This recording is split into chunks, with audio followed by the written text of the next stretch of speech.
Hey guys, how's it going? Welcome back to another video. Today's video is about the T8 Android head unit again. We are going to be permanently now installing it in the 4Runner. So transferring the vents over, transferring the side mounts and everything over to this to put in the 4Runner for long-term testing. If you guys want the removal video of how to remove your stock head unit, I will leave it in the iCard up above and down in the description for this whole head unit playlist. So once you guys have your stock head unit out, basically everything transfers over. Your vents transfer over, the little flasher thing transfers over. The flasher thing, it just unplugs in the back, you just pop it through. The vents are a little harder. Each vent has those little covers. First, undo this screw and that screw. That's your top plate. As you can see, that's no longer there on your original. Once those screws are undone, this basically just pulls out towards you. And then for the vents, they each have one screw down there and one screw down there. If you can't access those screws, just kind of move this a little bit to reveal the screw to get it with the screwdriver. And then same on this side, two little baby screws, and that's all. Once you guys have those screws out for the vent, this portion right here will come out. This is a little plastic bezel. And then all you have to do is, I put my thumb right here on the turn knob and my other hand kind of right here, so with two hands, and I just pushed out that way out of the bezel, just pushed it out and they popped out, good to go. No harm, no broken clips or anything like that. So that's the vents, and then go ahead and take off each mount. I just put it on the lowest setting, and I only put one in because no other holes matched up, and I'm not about to drill my stock brackets for this head unit. All right, and then once those are all together, go ahead and plug in your hazard switch, plug in the Wi-Fi thing that they provide you. I just plugged in the GPS right here, and I 3M'd it to the top of this plate right there. The camera plug, there's two, right? So there's two because you could do a front mounted camera. Essentially, you guys have a video line, and this one will plug into a stock existing harness in the Toyota, and the other yellow will not plug into anything. So whichever one plugs into a stock harness in your vehicle, go ahead and plug it into this top yellow spot right here for your reverse camera.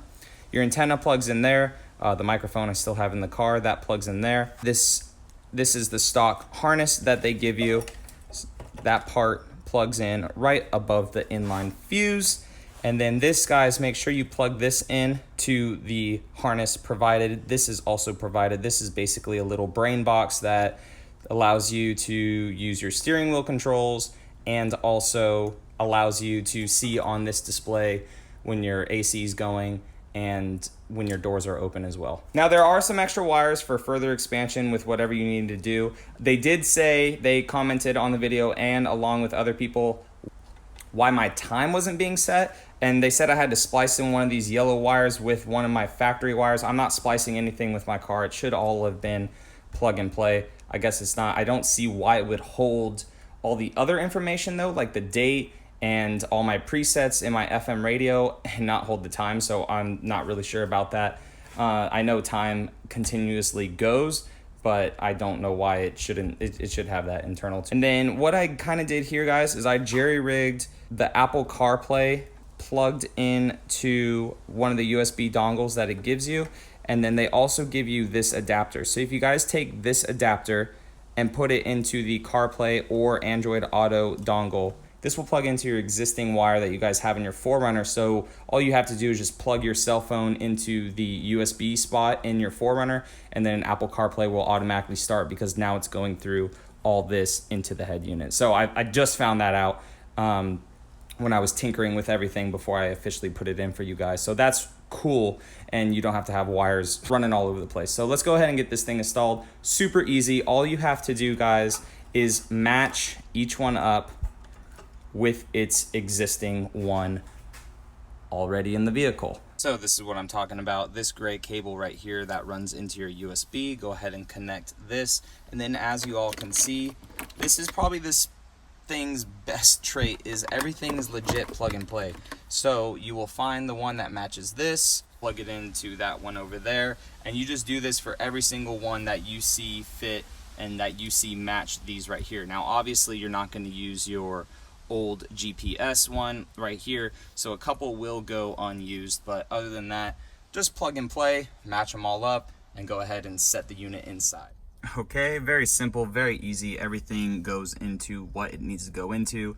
If you guys are having any doubts, look at the pins on there and make sure it matches whatever you're trying to put it into.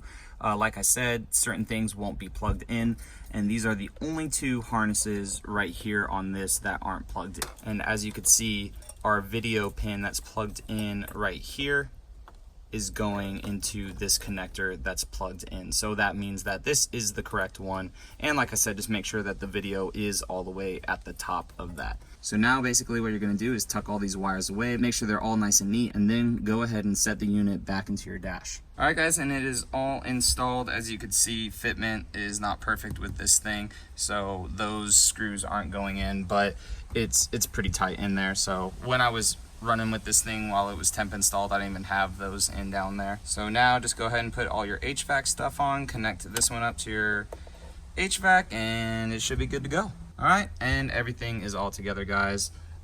So when it was temp installed, it was actually better, so it's kind of loose up top, just trying to have those brackets in. Fitment is decent now, but it's just a little off right there with everything together. Vents and everything still work. Flashers work, everything works, and I just put the horrible microphone right up top. So, and then like I said, now the USB works for the Apple CarPlay and steering wheel controls. They all work as well. If you guys are new around here, feel free to subscribe. If this video was helpful, go ahead and give it a thumbs up, and I will catch you guys in the next one. All right, see you later.